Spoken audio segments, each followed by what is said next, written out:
of Management Studies IGNOU presents an audiobook on the course Mmpc 016 International Business Management for MBA program. Presenting Block 2 International Trade, Unit 4 Trade Theories.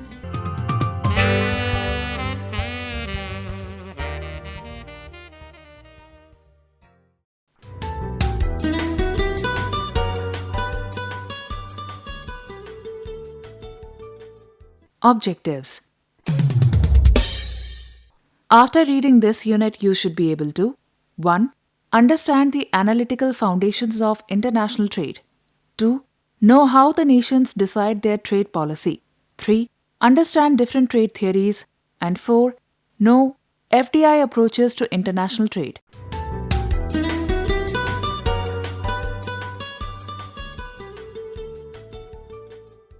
Introduction. From ages to civilizations, world history is essentially a story of wars and trade. Major wars were primarily fought mainly for economic reasons rather than conflict of political, cultural, or social ideas. For example, Britain set up their colonies world over for trade. US invaded Iraq and Libya mainly for economic reasons. Africa was colonized for trade and commerce, so was the story of Latin America. Historians world over generally believe that most of wars were fought for trade-related reasons. Theories of international trade and its applications help us understand the motives and reasons behind such wars, explaining trade pattern and the benefits that flow from trade. An understanding of international trade theory helps us as investors or consumers, buyers or sellers, companies and governments to determine how to act for their own benefit within the global trading system.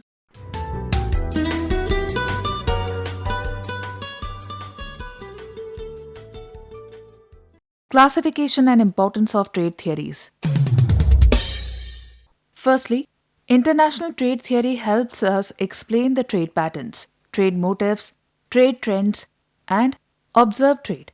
It helps us explain the characteristics of trade pattern of a trading country, and from those characteristics, it can be deduced what, why, where, and how they actually trade.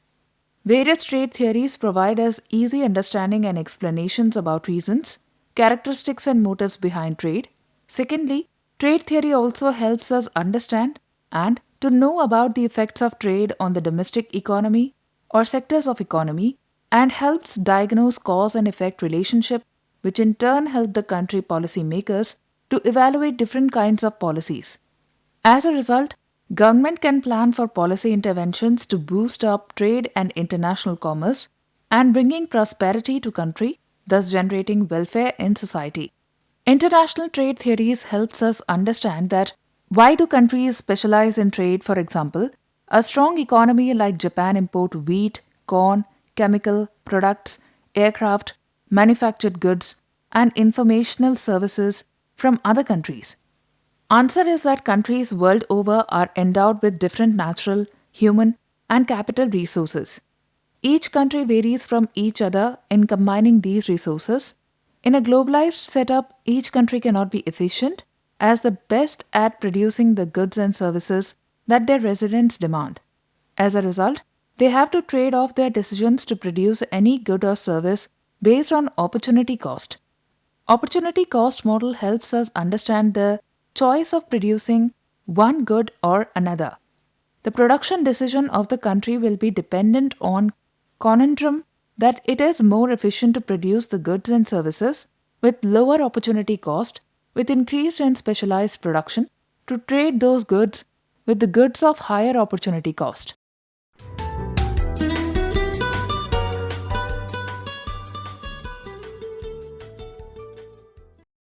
International trade theories.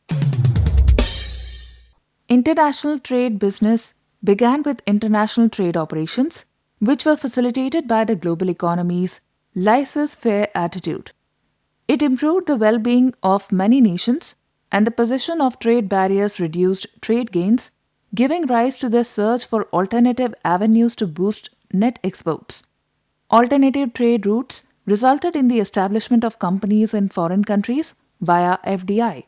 In this context, it is critical to comprehend the determinants and consequences of international trade and FDI on trading partners, multinational corporations' international operations, and the economies of home and host countries.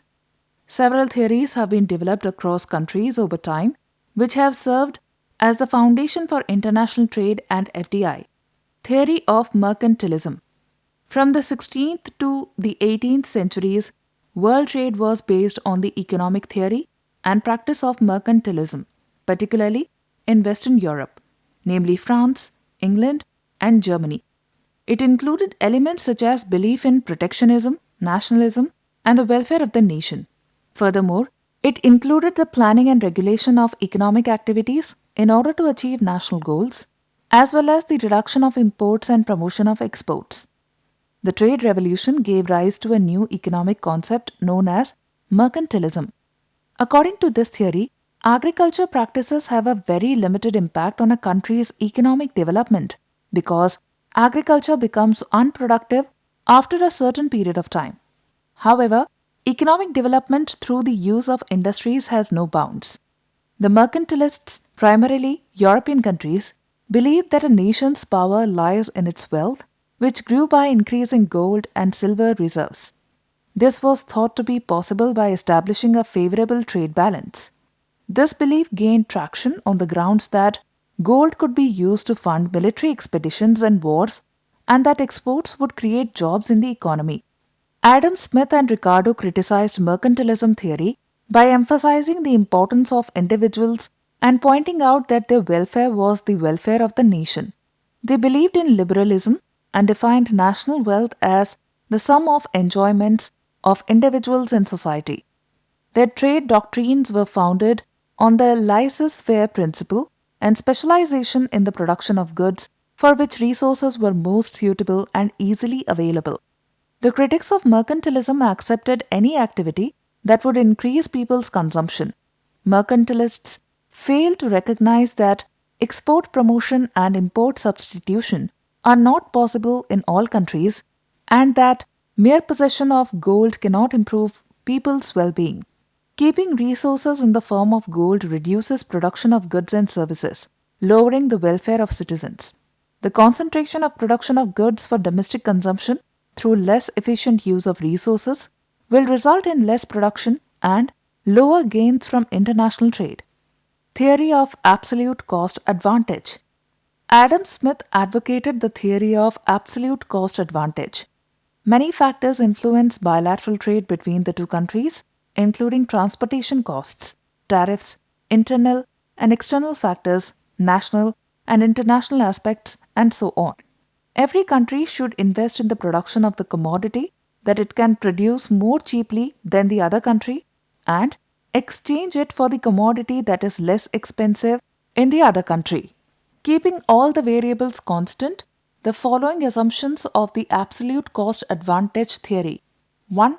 Labor is the only factor of production that is used in the production of goods. 2. The cost of production is the cost of labor. The skill of labor is the same in both countries. And 3. The factor of production, labor, is perfectly mobile. There is free trade between countries, which means that trading countries do not have to pay any tariffs. Additionally, there are constant returns to scale, and technical progress is also found to be constant. Finally, both countries manufacture the same commodity. According to this theory, trade between the two countries will take place only when there is an absolute cost difference between the goods produced by the two countries. Prior to trade, India produced 10 tractors and 5 trucks. At the same time, France produced 5 tractors and 10 trucks. If these two countries trade, they will specialize in terms of absolute advantage and gain from trading with each other. India has an absolute cost advantage in tractor production, while France has an absolute cost advantage in truck production. India can produce 10 tractors and only 5 trucks in 1 hour of labor. However, in the case of France, the situation is the inverse. If both the countries produce both goods, they will be able to trade in that condition. Only 15 tractor and truck units are manufactured. At the same time, if India and France engage in international trade with their specialized goods, they can produce 20 units of each. It means that India, which has an absolute cost advantage in tractor production, will produce tractors, while France, which is specialized in trucks, will produce only trucks. Theory of comparative cost advantage. Adam Smith's theory of absolute advantage failed to explain the basis of trade when a country has an absolute advantage in producing both goods. To address this issue, David Ricardo in 1817 explained that if both trading countries do not have an absolute advantage in either of the two goods, how can international trade take place? He emphasized that a cost advantage for both trading countries is not required for trade to occur. Even if one country can produce all goods at a lower labor cost than the other, it would still benefit both trading countries. Haberler's theory of opportunity cost. Ricardo's theory of comparative cost advantage was criticized because it was based on the labor theory of value. According to the labor theory of value, the value of a good is equal to the amount of labor time involved in its production. Ricardo discovered that labor was the only factor of production, that it was homogeneous, and that it was used in fixed proportions in the production of all commodities. Although all of these assumptions were found to be unrealistic because there are other factors of production besides labor. Labor cannot be used in uniform proportions, and labor can be substituted with capital in countries where capital is cheaply available. Because of these flaws, Haberler developed his theory of opportunity cost. According to the theory, if a country produces either A or B commodity, the opportunity cost of commodity A is the amount of commodity B sacrificed in order to obtain an additional unit of commodity A. Nonetheless, the exchange ratio of the two goods is expressed in terms of opportunity cost. Along with the production possibility curve, the concept has been used in international trade theory. Haberler's theory is based on the following assumptions. 1. There are only two trading countries, each of which has two factors of production, namely labor and capital. 2. Each country produces two goods. 3. There is perfect competition in the factor and goods market. 4. There is full employment in both countries. Factors are immobile between the two countries but completely mobile within the country. 5. Trade between the countries was assumed to be free. And 6. The supply of goods was assumed to be unlimited. According to the theory, a production possibility curve, PPC, depicts various alternative combinations of the two commodities that a country can produce more efficiently by utilizing both factors of production and the technology at hand. The slope of PPC calculates the amount of one good that a country must give up in order to obtain an additional unit of another good. The slope of PPC, on the other hand, explains the marginal rate of transformation, MRT. Haberler's theory was thought to be superior to the comparative costs theory of international trade. Its superiority stems from an examination of pre-trade and post-trade conditions under constant, increasing, and decreasing opportunity costs, whereas comparative cost theory was founded on constant production costs within a country and comparative advantage and disadvantage between the two countries. Despite its contributions to international trade, Jacob Weiner has criticized the theory of opportunity cost on the following grounds. 1. The opportunity costs approach was found to be inferior as a tool of welfare evaluation to the classical real cost approach, as the theory fails to measure real costs in the form of sacrifices made in providing productive services. 2. Weiner also criticized the PPC for failing to take into account changes in factor supply and the assumptions of two countries, two commodities, two factors, and perfect competition were also found to be unrealistic. Mill's theory of reciprocal demand. J.S. Mill applied Ricardo's concept of comparative cost. This means that labor productivity varies by country. According to Mill, reciprocal demand is the ratio in which two commodities are traded based on the strength of demand elasticity in both countries for both A and B commodities. J.S. Mill used the concept of an offer curve in his theory. Although Marshall and Edgeworth introduced the concept of offer curves. The theory is predicated on the following assumptions. 1. There are two countries, two goods, and two factors of production. 2. It is based on the comparative cost principle. There is perfect competition and there is full employment. Goods are produced under constant returns.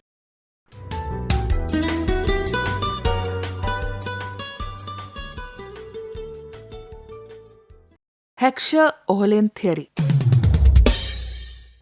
Heckscher-Ohlin trade theory was another name for the Heckscher-Ohlin trade model. Heckscher published a paper in 1919 in which this theory was presented, but Ohlin published a book in 1933 in which this model was presented. Furthermore, Ohlin was awarded a Nobel Prize for his theory in 1977. This model is also known as the HO model. The model is 2 into 2 into 2 because it consists of two goods, two production factors, and two countries.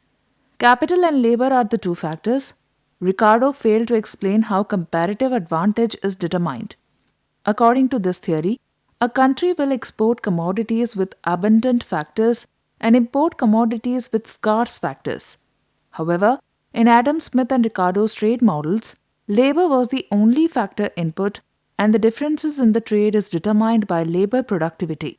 They pointed out that different countries have different factor endowments and that the differences in factor endowments facilitate trade between trading partners.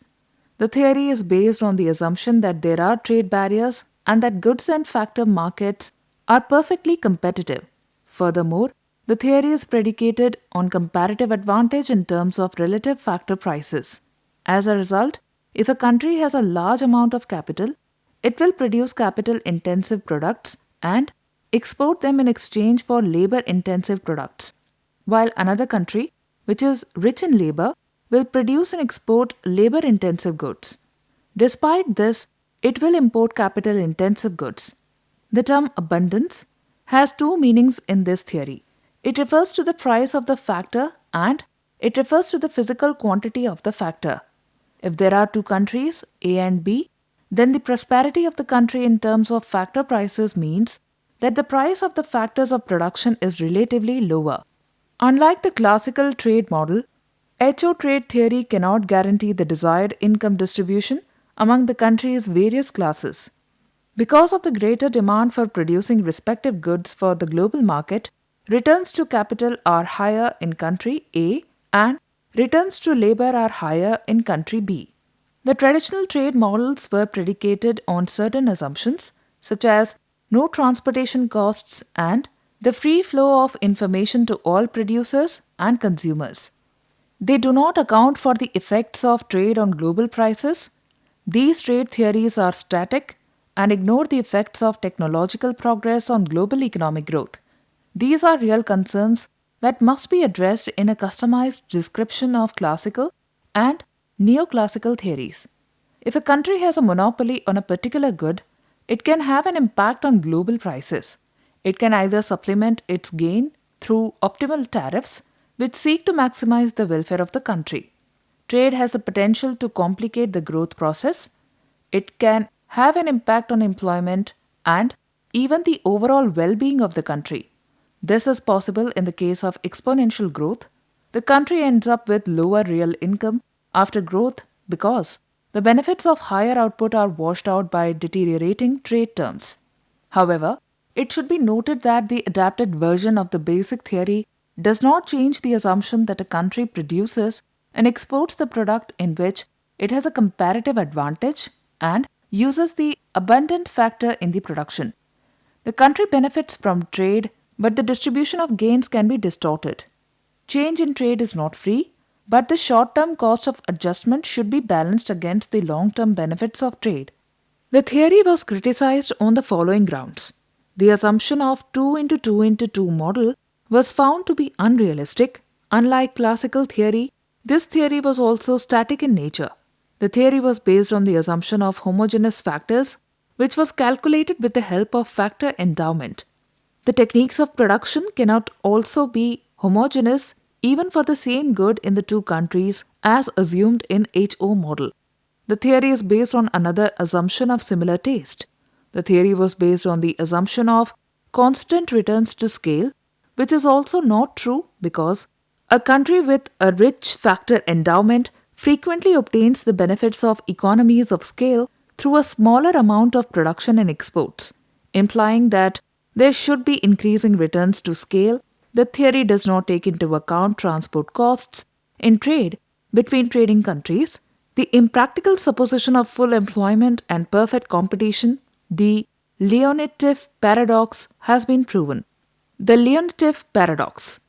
Vasily Leontief conducted an input-output analysis using data from the United States in 1947 to validate the Heckscher-Ohlin model. He divided 200 industries into 50 sectors, 38 of which were discovered to be trading their goods directly on the international market. Leontief discovered a paradoxical situation in which the United States was importing capital-intensive goods from abroad despite being a capital-rich country, and was found to be exporting labor-intensive goods. The supporters of HO trade theory experienced a slowdown in the early 1950s when Leontief tested his hypothesis using data from the US economy. His findings refuted the HO claim. It was shocking news for economists that the United States, despite being a capital-rich country, was exporting labor-intensive goods, as several explanations were considered in order to resolve the Leontief paradox. The following significant factors were identified as supporting the Leontief paradox: the United States' protective trade policy, the import of natural resources, and the investment in human capital. William Travis investigated Leontief theory in the context of US tariff policy. When Leontief tested his hypothesis, the United States was found to be importing more capital-intensive items such as crude oil, paper pulp, primary copper, lead, metallic ores, and newsprint. Thus, according to Travis, the United States' protective trade policy was to blame for Leontief's findings. The United States import natural resources such as minerals and forest products and export farm products according to Leontief's presentation. Human capital investment boosts labor productivity. Because of these factors, the United States exports were labor-intensive, whereas its imports were capital-intensive and importing capital-intensive goods. Leontief analysis was also found to be flawed on statistical and methodological grounds. The main points of criticism were: the year 1947 was not a normal year for testing the HO model because of World War II, as the United States was the only major industrial country that was not destroyed by war. Economists criticized the aggregation used in the input-output model for computing capital-labor ratios in some way. It was argued that Leontief model with fixed input coefficients was found to be mismatched with world trade equilibrium in which every country achieves.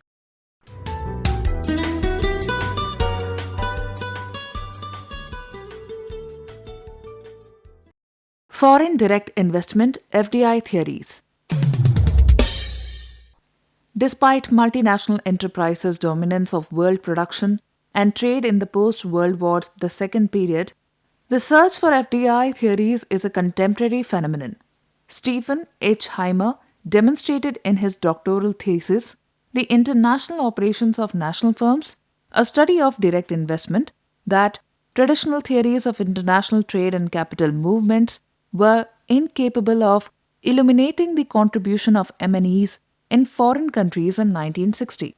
The existence of MNEs was due to local firms manipulating market power and acting as agents. The approaches used to clarify the activities of multinational enterprises have been classified into 4 groups. The first is the market imperfection approach, whose theoretical framework considers specific, also known as ownership advantages, enjoyed by an enterprise.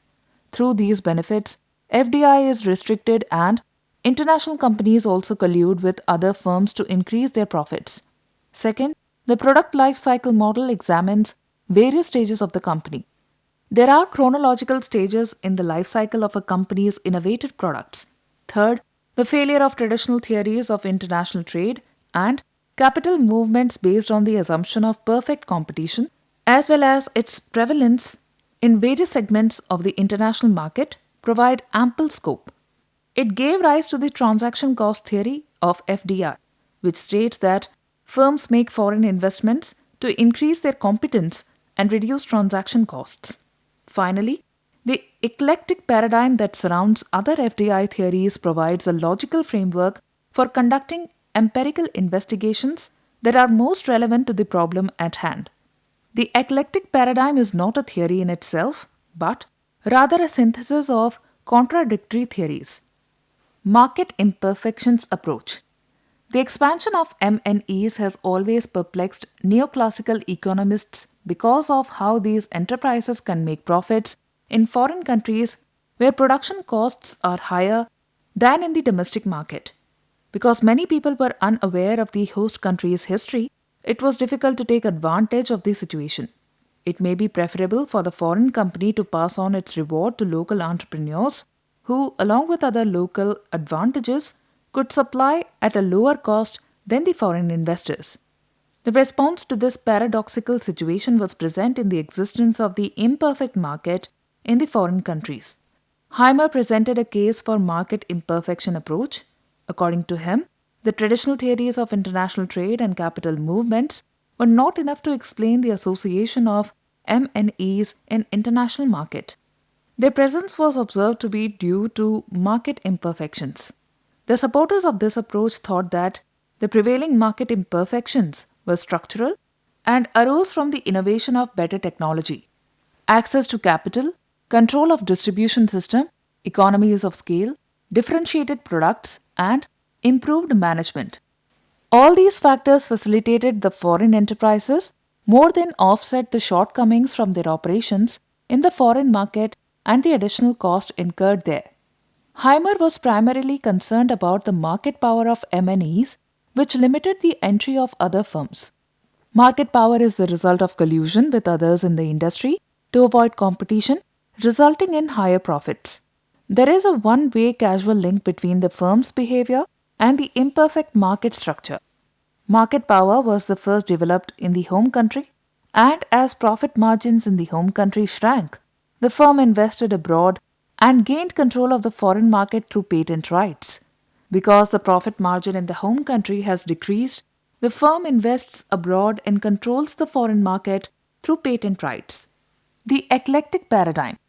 This theory on FDI was proposed by John H. Dunning in 1979. Eclectic paradigm has three components: OLI model, ownership's location, and internationalization. The theory assumes that institutions will avoid transactions in the open market if the cost of performing the same actions internally is lower. Ownership advantage. This term refers to the competitive advantages of enterprises seeking FDI. The greater the investing firm's competitive advantages, the more likely they are to engage in this foreign production. Locational attraction. Locational attraction refers to alternative countries or regions for MNEs to undertake value-added activities. The more immobile, natural, or created resources that firms must use in conjunction with their own competitive advantages favor a presence in a foreign location, the more firms will choose to augment or exploit their specific advantages through FDI. Advantages of internationalization. Firms can organize the creation and exploitation of their core competencies. The greater the net benefits of internationalizing cross-border intermediate product markets, the more likely it is that a firm will prefer to engage in foreign production itself rather than licensing the right to do so to others. In a nutshell, the theory states that if a company does not have an ownership advantage, it will conduct its operations in the domestic market and will not seek FDI. If, on the other hand, ownership advantage is available, the firm will examine whether it has a locational or geographical advantage. If it does not, the firm will produce in its home country and export its goods to other countries. Finally, it will examine the benefits of internationalization and determine which process is the most cost-effective, whether to carry out production activities in the host country or to give the license to another country, and whether or not to pursue FDI.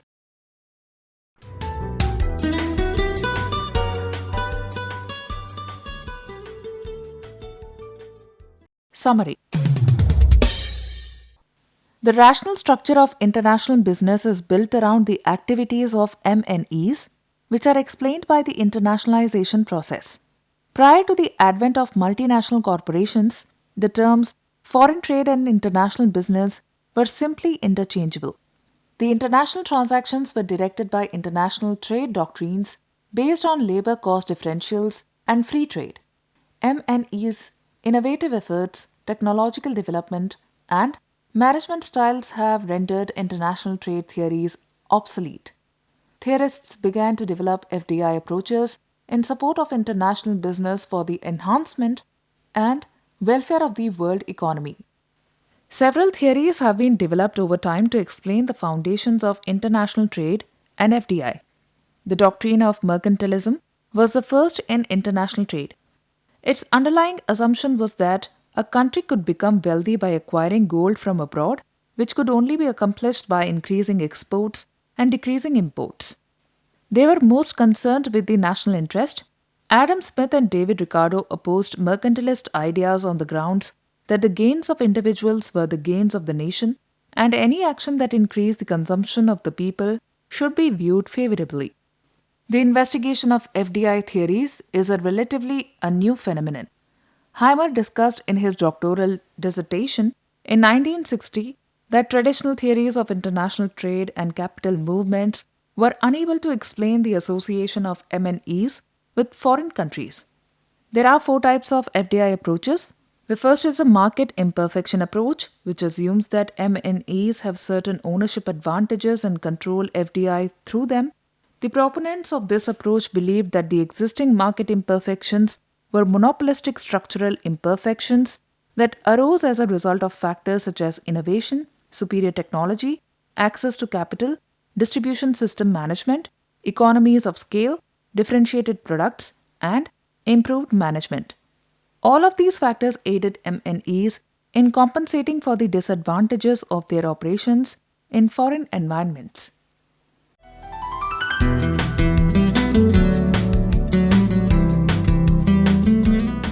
You were listening to the audiobook by the School of Management Studies IGNOU for MBA program. Course code Mmpc 016 International Business Management. Course Coordinator Professor G. Subayama. Voiceover by Renuka. Edited by Ashok Sharma. Program assisted by Tarannum Jahan and Jagbandhu Jana. Program produced by Dr. Manoj Kumar Singh. This program was brought to you by Electronic Media Production Center of Indira Gandhi National Open University.